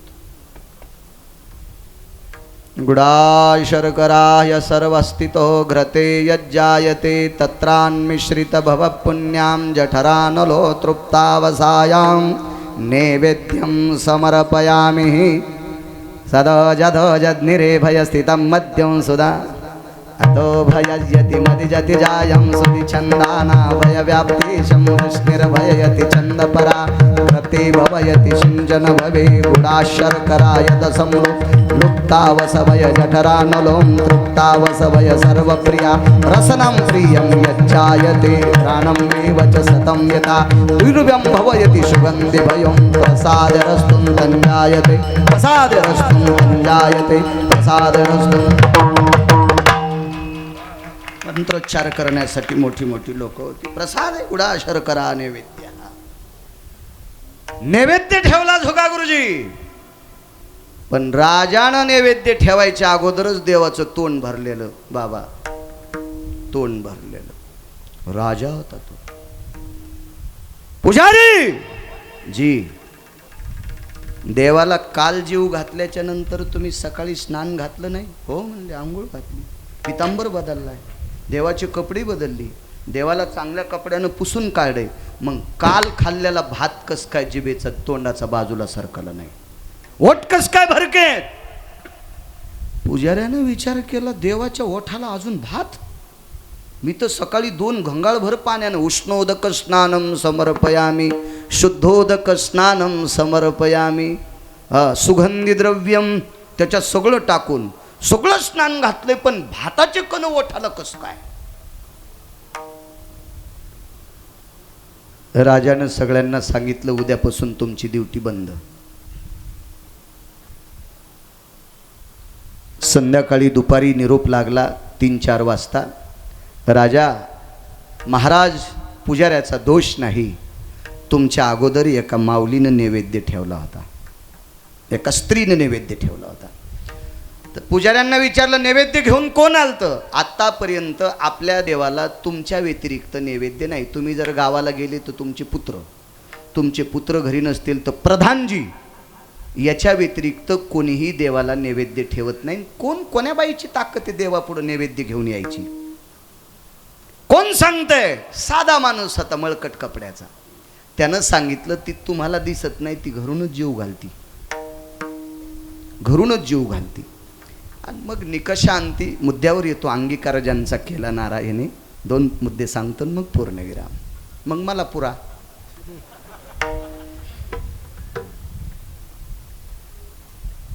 बोलून घेतलं, कोण आहे? राजाला सांगितलं, महाराज विश्वास बसणार नाही, पण आपल्या गावापासून काही अंतरावर एक लहानसं झोपडं आहे. त्या झोपड्यात एक माथारी राहते आणि ती माथारी रोज देवाला भाताचा नैवेद्य देते. खिचडी म्हणून प्रसिद्ध होती. ते खिचडीचा प्रसाद आहे जगन्नाथपुरींच्या मालकांचा. खिचडीचा प्रसाद आहे, खिचडी ती देवाला समर्पित करते. आता मंत्री, महामंत्री, गुमास्ते, प्यादा ही सगळी जी भवतालची होती का, ही सगळी माणसं म्हणले याच्या गोळ्या संपल्यात, हे काही बी बोलतंय, याला हाकलून द्या. ते म्हणला, राजेसाहेब मी तुम्हाला अगोदरच सांगितलं होतं की तुम्हाला विश्वास बसणार नाही, पण त्या बाईचा नैवेद्य खाल्ल्याशिवाय तुमचा सुद्धा नैवेद्य जगन्नाथ भगवान घेतच नाहीत. आता तर त्यानं अशी गोळी सोडून दिली की राजाचा शेंडीतला घाम पायात आलाय. तिचा नैवेद्य खाल्ल्याशिवाय कोणाचाही नैवेद्य देव स्वीकारित नाही. चला आपल्याला बघायचं. सगळेजण म्हणले, काय राजेसाहेब, सोन्याच्या महालात राहणारी माणसं, तुम्ही एका झोपड्यात राहणारी बाईन तिच्याकडे जायचं.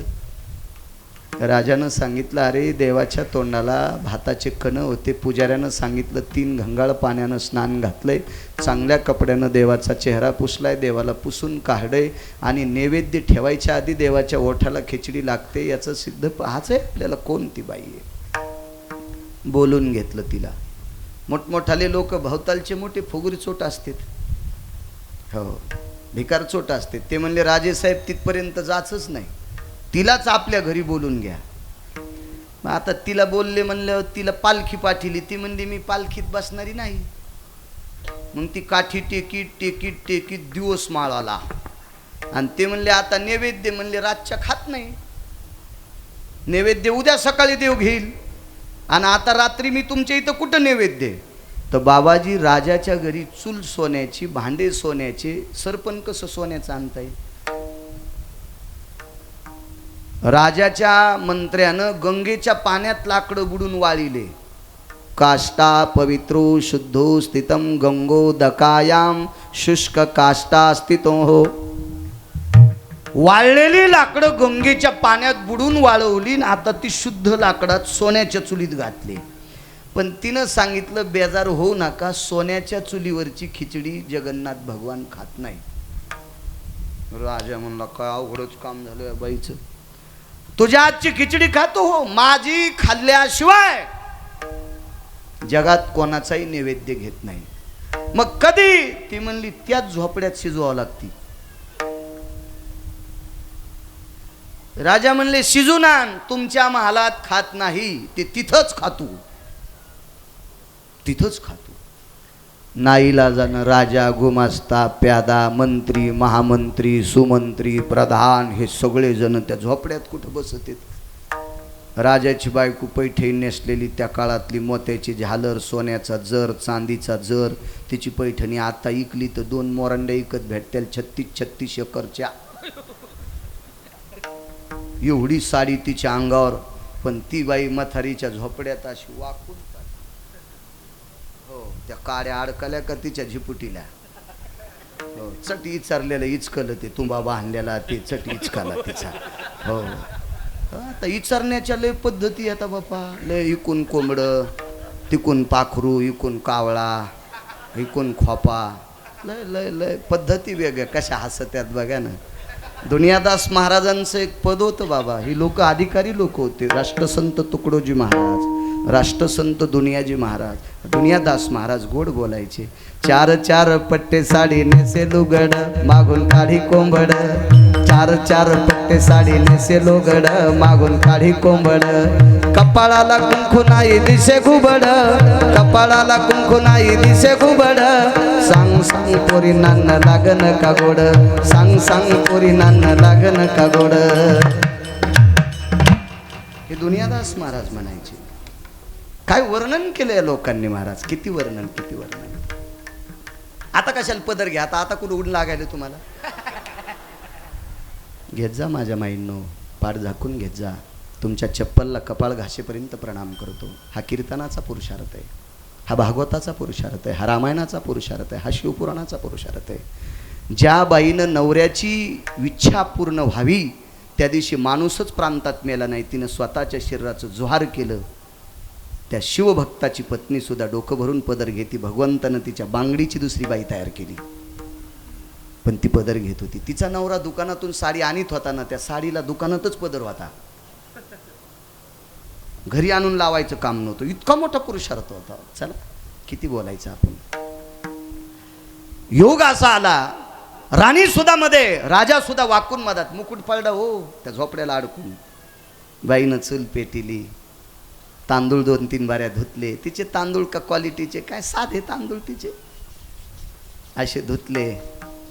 वरी आलेल्या त्या तुषा काढल्या, पुन्हा 2-3 बाऱ्या पाणी टाकायला बाहेर. मधात टाकीन तर झोपन कुठं, ओलं कसं करीन ती. तिला काय राजासारखा महाल थोडाच होता. बेशिंग, तोंड धुवाचं वेगळं, हँडवॉश वेगळं, पुन्हा त्या पेपर साबणा वेगळ्या, पेपर सोप म्हणतात ना त्याला, असं कुठं होतं तिचे, काहीच नाही. मधी धुपन वाहडं 2-3 लाकडं ओले. राजाच्या बायकोला 3ऱ्याच दिवशी चष्मा बदलावा लागला. इतकी रड. येरी सांगायलो कशाला रडंती. खिचडी आटपली बाबा. खापराच्या ताटात खिचडी घेतली. दारात तुळशी वृंदावन होतं, त्याचे 2 पानं तोडले, त्याच्यावर ते पानं ठेवले आणि जगन्नाथ भगवंताकडे तोंड केलं आणि हात जोडेन डोळे झाकले. देवा, आज खिचडीवर तूप नाही बरं का, आज खिचडीवर तूप नाही, तूप नाही. घरी कुटलेल्या हातसडीच्या तांदळाची खिचडी होती, लाल चरत तांदूळ, त्याला फक्त हळद पण नव्हती. आज नैवेस ती हरिद्रायाम. वैकुंठवासी माधव महाराज मगर सांगायचे हा प्रसंग. हळद सुद्धा नाही, हळदीशिवाय खिचडी होती का देव. मोहरी पाहिजे, जिरे पाहिजे, हळद पाहिजे, चटका द्यायला तेल पाहिजे. नुसतं बघून ते गाडगं गरम केलं आणि पाणी चरकन वाजलं की झाली फोडणी खिचडीची. राणीने विचार केला, महाराज हे सगळं विचित्रपणा दिसतोय. हिच्याकडं तेल नाही, हिच्याकडं हळद नाही, हिच्याकडं मोहरी नाही, हिच्याकडं काहीच नाही. आणि ही खिचडी रंगानं तांदूळ लाल आहे त्याच्याकरता लालसर दिसती. ही खिचडी जगन्नाथ भगवान कसं खातील. आणि त्या खिचडीवर झाकायला कपडा कोणता होता, ती नेसत होती ते लुगडं जुनं झालेलं, ते फाळडं आणि त्याच्यावरला फाळलेल्या पदराचा तुकडा त्याच्यावर झाकला आणि तुळशीचं पान ठेवून नैवेद्य झाकून न्यायची पद्धत असती. हा, उघडा न्यायचा नसतो नैवेद्य, तिथं गेल्यावर उघडा करायचा. आणि देवाला नमस्कार केला आणि त्याच्यावरचा कपडा बाजूला काढा आणि देवाला सांगितलं, देवा आता जेवा. देव कुठं खातो, देव रोज खायचे त्या खिचडीतले 2-3 खोंगे खायचे. पण आज हे फुगीर लोक बसलेले आहेत ना, त्याच्यामुळं ते खाईनं, फुगीर बसलेले होते आणि त्याच्यामुळं ते खाईनं. तर तिनं पुन्हा एकदा कपडा झाकला आणि देवाला सांगितलं, देवा गरीबाचा अपमान करतोस हो रे नारायणा. हे जगन्नाथा घे रे प्रसाद नारायणा, घे घे, आज गरीबाची परीक्षा आहे. बाबा दारुरकर शास्त्री सांगायचे, कपडा हालत होता, कपडा हालत होता कपडा. पण तिला लक्षात आलं किती बाऱ्या हल्ला. त्या खापराच्या ताटात कपड्याच्या खालून अशी वंजळ घालायचा आणि खोंगाभर ती खिचडी खायचा. 2-3 बाऱ्या खाऊ दिलं. राणी म्हणली ही जादूगर आहे. प्रधान महामंत्री म्हणले ही जादूगर आहे, हिच्या मनानं कपडा हलवतो. आणि तिनं भरत बुवा 3दा अशा खोंगा घेतल्याच्या नंतर वरून हात दाबला. हे देवा, हे यांच्यासाठी नाही रे, पण या गरीबाला राहू दिन जरशी खिचडी. तर बाबा 2च घास खिचडी शिल्लक राहिली. त्यावेळेला राजानं झोपड्यापुढी तिला लोटांगण घातलं. आजचा पुरावा सांगतो, आजचा आज जगन्नाथ भगवंताची खिचडी त्याच जागेवर तयार होती, तिथंच तयार होती. तिथं केलेलाच नैवेद्य तिथं जातोय. दृष्टांत संपला. सोन्याच्या चुलीवर केलेली खिचडी जगाचा बाप खात नव्हता आणि झोपड्यात राहणाऱ्या एका सामान्य बाईच्या खिचडीचा नैवेद्य स्वीकारित होता. का अंगीकार ज्याचा केला नारायण, अंगीकार ज्याचा केला नारायण, अंगीकार ज्याचा केला नारायण, अंगीकार ज्याचा केला नारायण, अंगीकार ज्याचा केला नारायण, अंगीकार ज्याचा केला नारायण, अंगीकार ज्याचा केला नारायण,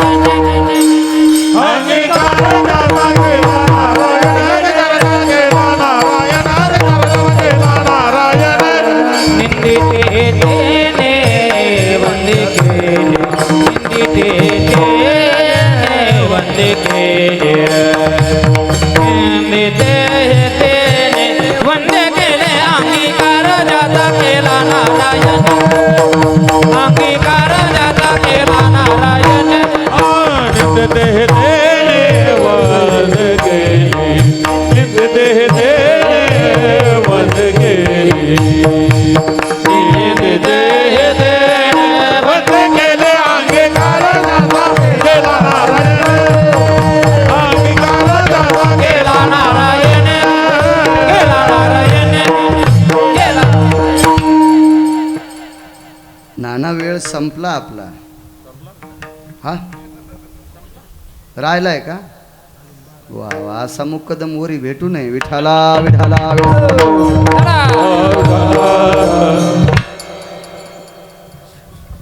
संपलं म्हणलं की पाखरं उडायलेत बाबा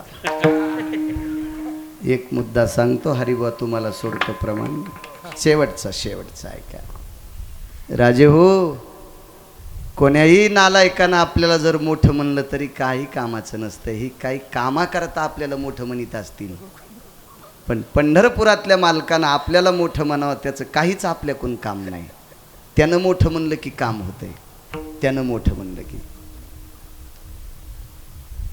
किती मोठी कोण मोठं म्हणतंय हा महत्वाचा भाग आहे मला एवढी लोक मानतात अरे तुला जितके मानतात तितके तमाशाला पण मानित होते काही ना 150 एकर फुकल्यात त्या घुंगरायच्या नादानं काय तुला मानणं म्हणजे लय मोठी गोष्ट आहे का ज्याला देव मानतोय ते मोठे महात्मे सांगायचे आळंदीचे लोकमान्य होता येईल पण देवमान्य आणि संतमान्य होणे इतकं सोपं नाही लोकमान्य कोणाला होता येते कोणाला होता येते कोणाला होता येते कोणाला होता येते एखादी कला असली की ती लोकमान्य होते पण संतमान्य आणि देवमान्य होण्यासाठी निष्ठावंत वारकरी संप्रदायातला व्हावं लागेल तर मात्र देवमान्य होता येते बाबा एका घरी सगळे देव जेवायला गेले वेगाच सांगतो 5-7 मिनिटात नाना एक पुरावा सांगतो की देवानं स्वीकार केल्यावर किती माणसं मोठी होत असतात सर्व देव गेले कोण्याही देवानं फुकट खाल्लं नाही बरं का रात्रभर जागर केला ती एकादशी सोमवारची होती आणि सर्व स्वर्गातल्या देवता आपोआपली विमानं घेऊन खाली उतरल्या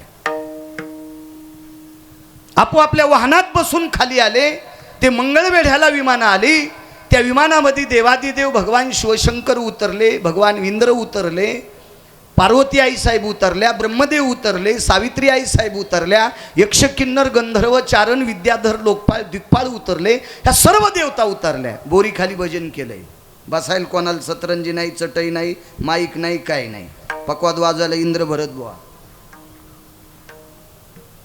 इना नारदांच्या गळ्यात सुरुवात नारदांनी केली आणि नारदांच्या पाठीमागं म्हणायला भगवान शिवशंकर हो आणि कधी कधी जर एखादी आलापी भेटली तर तुंबराला मिळायची हो काय पुरुषार्थ असेल त्या भजनाचा इंद्र पक्वा झाला गळ्यात इना नारदांच्या पाठीमागं म्हणायला देवादिदेव भगवान शिवशंकर त्यांच्या सूर मिसळायला तुंबर भजन ऐकायला पार्वती आई साहेब ब्रह्मदेव चारी मुंडक्यानं मान डोलायलेत हो ब्रह्मदेव सावित्री आई साहेब लेहाला बसल्या हो सरस्वती माता कौतुक करायली हे सगळं भजन चालू सोमवारची एकादश होती सोमवारी एकादशी विमान उतरले पंढरीशी गाथापा लक्षात येईल सोमवारची एकादश आली ती कोण्या महिन्यात होती पुन्हा सांगू आणि मग त्या एकादशीला विमानं उतरले आणि रात्रभर बोरी खाली जागर झाला द्वादशीचा स्वयंपाक काय तळील्या वरिल्या एकची पक्वान्ने अन्नपूर्णा अष्टमा सिद्धी अनिमा गनिमा कामा वशित्वा विशित्वा या सगळ्या सिद्धी भांडे घासायला अन्नपूर्णा स्वयंपाकाची पूर्ण सामुग्री जमा केली स्वयंपाक झाला सर्व देवता जेवल्या जेवायचे राहिले बाबा फक्त 6 लोक एवढा मुद्दा ऐका अंगीकारजांचा 6च लोक जेवायचे राहिले विटेवरचे मालक विटेवरची मालकीन 2 चोखोबाराय चोखोबारायची पत्नी 4 गरुड 5 आणि चोखोबारायचा मुलगा 6च लोक जेवायला बसले आदेश दिला गरुडा पात्र टाका पात्र टाकले 3 पात्र टाकले एका पात्रावर आईसाहेब बसल्या मालक बसले गरुड बसले देवानं सांगितलं अंतरानं पात्र टाका मधात जागा ठेवा आदेश दिला गरुडा पुन्हा 2 पात्र टाका रुक्मिणी आई साहेबाच्या लक्षात आलं दोन्हीकून 2 पात्र घेतील चोखोबारायला आणि सोयराबाईला जवळ घेतील गरुडाला सांगितलं 1 पात्र इकडं द्या आणि स्वतःच्या डाव्या मांडीला उजव्या मांडीला 1 पात्र टाकलं तिथं सोयराबाईला बसिलं आणि जगाच्या मालकानं उजव्या मांडीला पात्र टाकलं तिथं चोखोबारायला बसिलं चोखोबार आहे हरिजनाच्या कुळातले. तुम्ही आम्ही त्यांना मंदिरात येऊ दिलं नाही. या कुळातले चोखोबार आहे. जेवायला बसले, भातावर तूप वाढलं, कालवलं सगळं. हे सगळं कालवल्याच्या नंतर श्लोक झाला, गजर झाला आणि देवानं साखर तूप भाताचा घास इथपर्यंत आणला. विटेवरच्या मालकीनीनंही दाढीपर्यंत घास आणला, गरुडानंही स्वतःच्या दाढीपर्यंत घास आणला. पण चोखोबारायनं घास नुसता ताटातून असा वरी उचलला आणि चोखोबारायच्या धर्मपत्नीनं पाचीची बोटं पात्राकडेच होते. देवानं सांगितलं चोखा जेवानं, तर भगवंताला चोखोबाराय काहीच म्हटले नाही. तेवढ्या अवकाशात आईसाहेबानं सांगितलं सोयरा जेवण ग. तर सोयराबाई 2-3 बाऱ्या ऐकल्यावर काहीच नाही म्हणल्या. तिसऱ्यांदा म्हटल्याच्या नंतर नुसते पापण्यावरी केल्या आणि 50 फुटाच्या अंतरावर बोरीच्या बुडाला बसलेल्या पोराकडे पाहिलं. कर्ममेळा तिथं बसलेला होता. 11.5 ते 14 वर्षाचं वय आहे.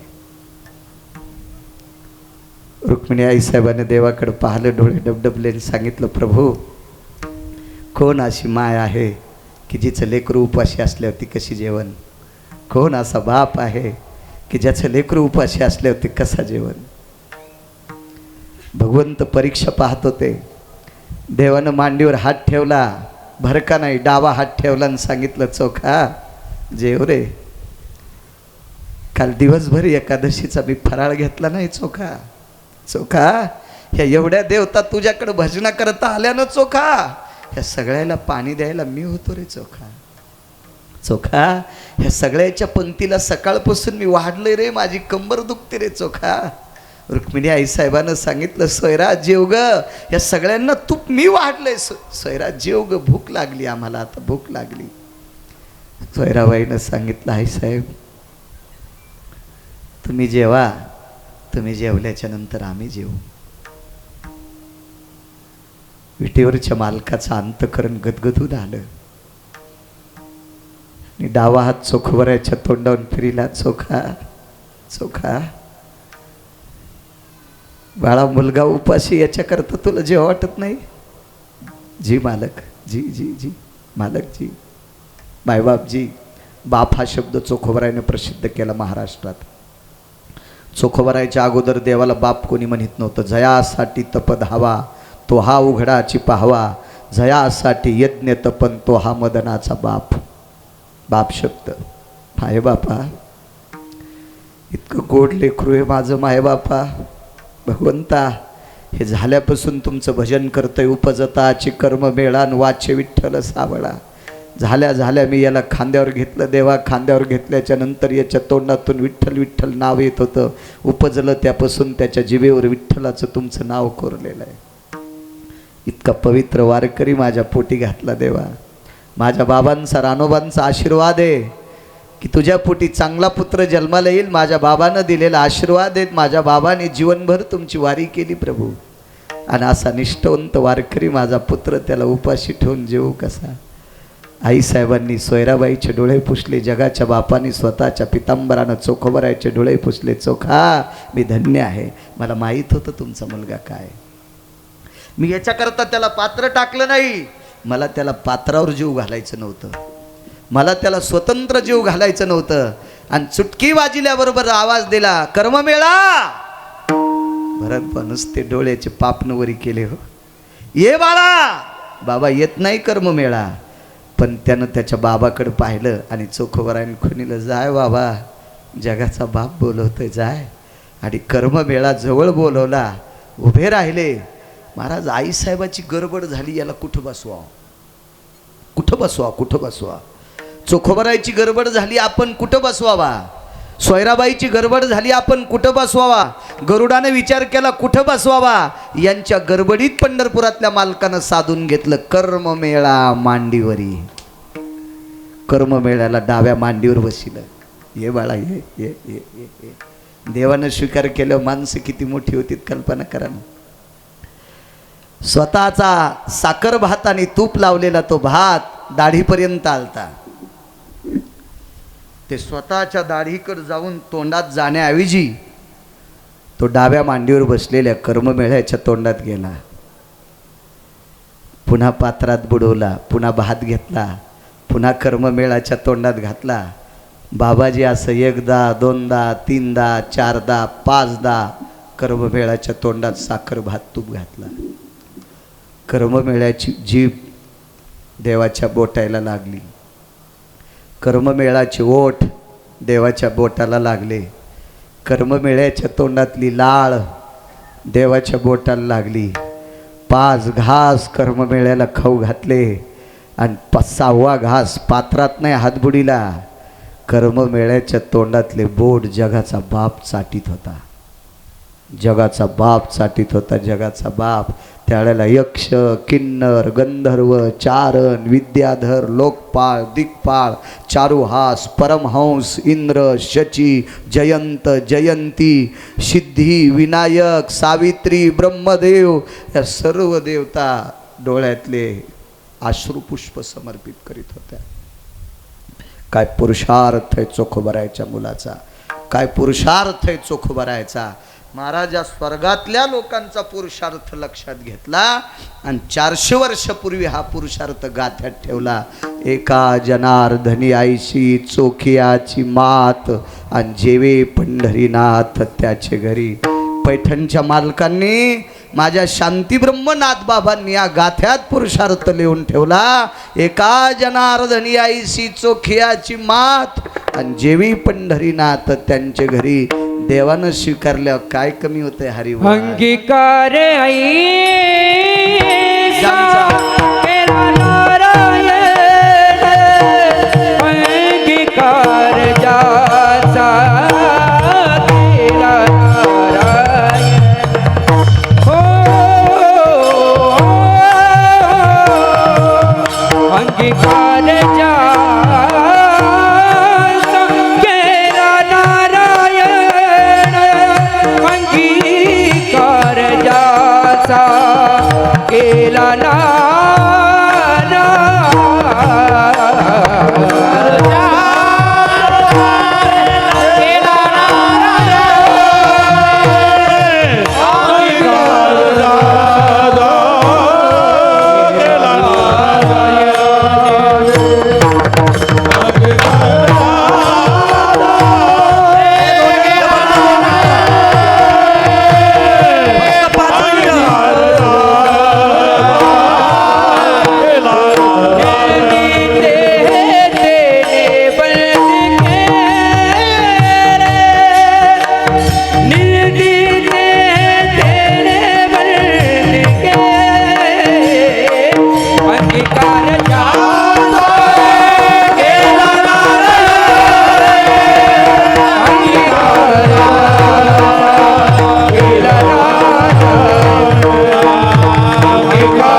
सज्जनांनो उभे राहिलेले जागेवर थांबा. 1च मिनटं तुमचा वेळ घेतो. आपण ज्या परंपरेत कीर्तन करतो ती परंपरा किती मोठी आहे.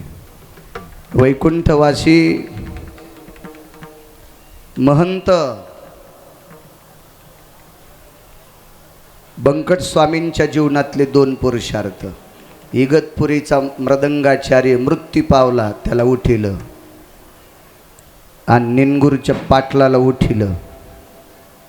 इगतपुरीचा मृदंगाचार्य बाबा मृत्यू पावला मेल्यानं त्याला उठिलं आणि निनगुरच्या पाटलाला उठिलं. स्वामींनी गडावरनं डमणी गेली. गडावरनं डमणी गेली. नारायणगडावरनं डमणी गेली आणि बंकट स्वामीला सांगितलं, स्वामी तुमचा भक्तीचा पुरुषार्थ मोठा आहे पण तुम्ही पंढरपुरातल्या मालकाचा अपमान करायला लागले. तिथून पुढं स्वामीनं ते बंद केलं. म्हणजे स्वामी ज्या ठिकाणचा आदेश पाळायचे ते आदेश म्हणजे नारायणगडाचं ठिकाण. बंकट स्वामी आदेश पाळायचे. जी मालक काही हरकत नाही आजपासून बंद.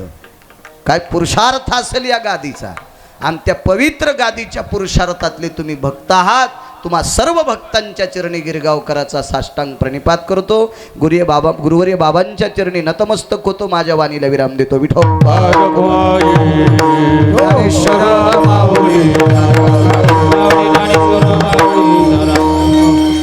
ज्ञानेश्वर माऊली हा विठ्ठल देवी